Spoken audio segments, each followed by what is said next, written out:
আসসালামু আলাইকুম। আশা করি সবাই অনেক বেশি ভালো আছেন।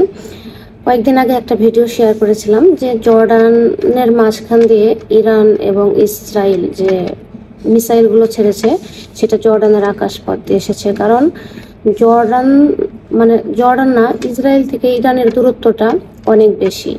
আর এই জর্ডানের আকাশসীমা অতিক্রম করেই ইরানকে এই মিসাইলগুলো সেন্ড করতে হয়েছে। সো যার কারণে জর্ডান থেকে বেশিরভাগ ফ্লাইটই বন্ধ হয়ে যায়, মানে ওই দিন কোনো ফ্লাইটই চলাচল করে না। আর সেকেন্ড হচ্ছে যে ফ্লাইট চলাচল এখন করছে কিনা সেটা নিয়ে আর কি, ফ্লাইট এখন চলছে এরকম না যে চলছে না, যে কোনো সময় বন্ধ হতে পারে। কারণ বেশিরভাগ রাত্রের যে ফ্লাইটগুলো আছে সেই ফ্লাইটগুলো এখান থেকে ক্যান্সেল হয়ে গেছে, কারণ যে কোনো সময় যে কোনো কিছু হতে পারে। কারণ আপনারা যারা বাংলাদেশ থেকে দেখছেন বা জর্ডান থেকে দেখছেন বা যে যে দেশ থেকেই দেখছেন সবাই কম বেশি নিউজ দেখেন আর কি, সেই পরিপ্রেক্ষিতে বললাম।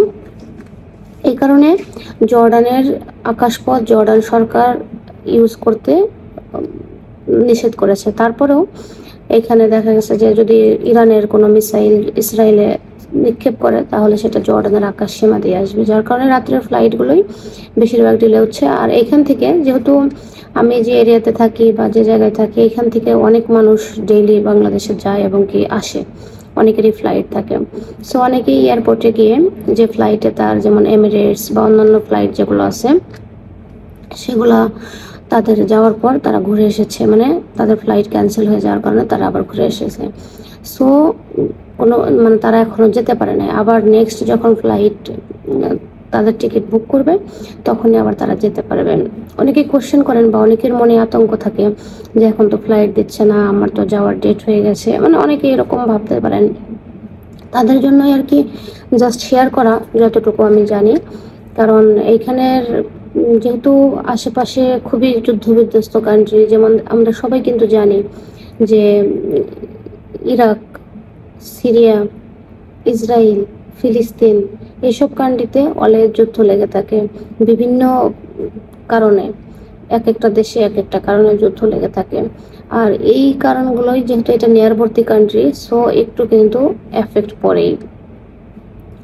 আর বাংলাদেশেরও এখন সিচুয়েশন খুবই খারাপ। অনেকেই দেখা গেছে যে আসতে চাচ্ছেন জর্ডানে, যে আমি তো ইন্টারভিউ দিয়েছি, সিলেক্ট হয়েছি, মেডিকেল করেছি, আমি এখন যেতে পারবো কিনা।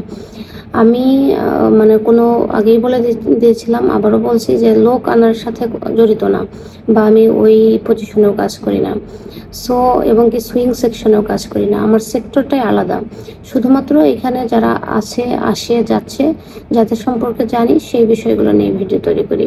সো আশা করি আপনারা বুঝতে পেরেছেন। আর আমার ভিডিও থেকে যদি আপনাদের একটু হলেও উপকার হয় তাহলে আমার মনে হয় যে সার্থকতা হবে।